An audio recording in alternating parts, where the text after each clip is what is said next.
Bombay talkies کے بہت بڑے سٹار صادق علی کا تذکرہ، جو کراچی کے کیپٹل سینما کے باہر معذوری کی حالت میں بھیک مانگ رہے تھے. پھر وہ شاید انتقال ہو گیا ان کا. یہ میں نے بھی سن رکھا اور کئی لوگوں نے انہیں دیکھ بھی رکھا.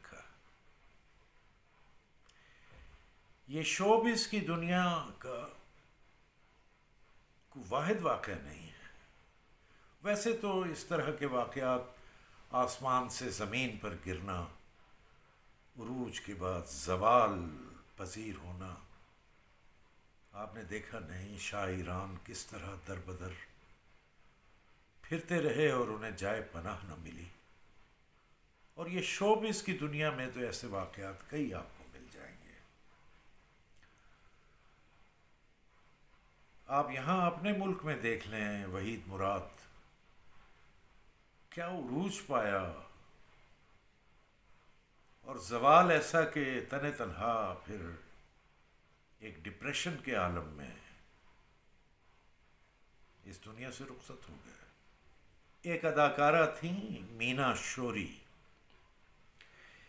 یہ شوری صاحب کی بیوی یا بہرحال جو بھی تھیں، اور اپنی نوجوانی میں بہت بڑی ہیروئن تھیں. تو شوری صاحب اسٹوڈیو اونر تھے، یہ ان کی بیوی تھیں. سنا ہے کہ شوری صاحب نے ان کو جو جوتے بنوا کر دیے تھے، ان جوتوں میں ایک ایک ہیرا لگا ہوا تھا. پاکستان بن گیا، وہاں بھی پاکستان میں بھی کئی نمایاں فلموں میں مینا شوری نے کام کیا. آخری نشان اور کچھ اور بھی فلمیں بہت مشہور. پھر ایک دن خبر آئی کہ مینا شوری اپنے ایک بہت ہی غریب سے گھر میں، پتہ نہیں کون سی جگہ تھی، ساندا یا لاہور میں کوئی جگہ، کہ وہاں محلے داروں نے کو اللہ معافی دے ایک گھر میں سے بو آئی اور انہوں نے دروازہ توڑا تو اندر مینا شوری کی 3 دن پرانی میت پڑی ہوئی تھی.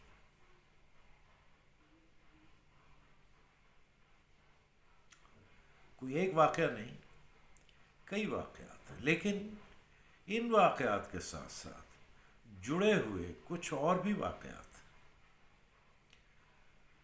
محمد علی ایک بہت بڑا نام رہا ہے پاکستان فلم انڈسٹری کا، اور بڑا احترام بھی رہا ان کا. بڑی آسودہ موت پائی انہوں نے، اور نصیب دیکھیے کہ محمد علی جو سید محمد علی تھے، ان کی آخری آرام گاہ لاہور میں حضرت میاں میر صاحب کے پہلو میں ہے، وہاں دفنائے گئے.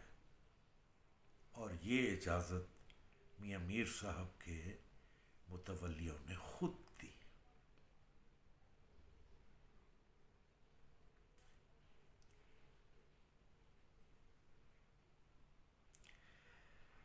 غور کر لیجئے.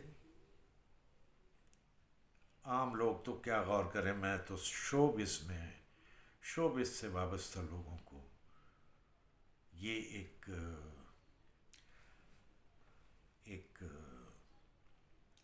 روشنی کی کرن اس میں نظر آئے گی کہ انہوں نے کیا کرنا ہے.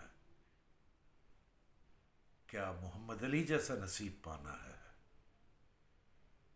یا وحید مراد اور صادق علی جیسا نصیب پانا ہے. ہے تو نصیب کی بات، لیکن نصیب کی تحریر بھی اعمال کے ساتھ ہی وابستہ ہے. اللہ پاک مجھے اور آپ کو نیک عمل کرنے کی توفیق دے. مجھے خاص طور پر جانا اسی کے پاس، روبرو ہونا ہے نا اس مالک کے پاس پہنچنا ہے۔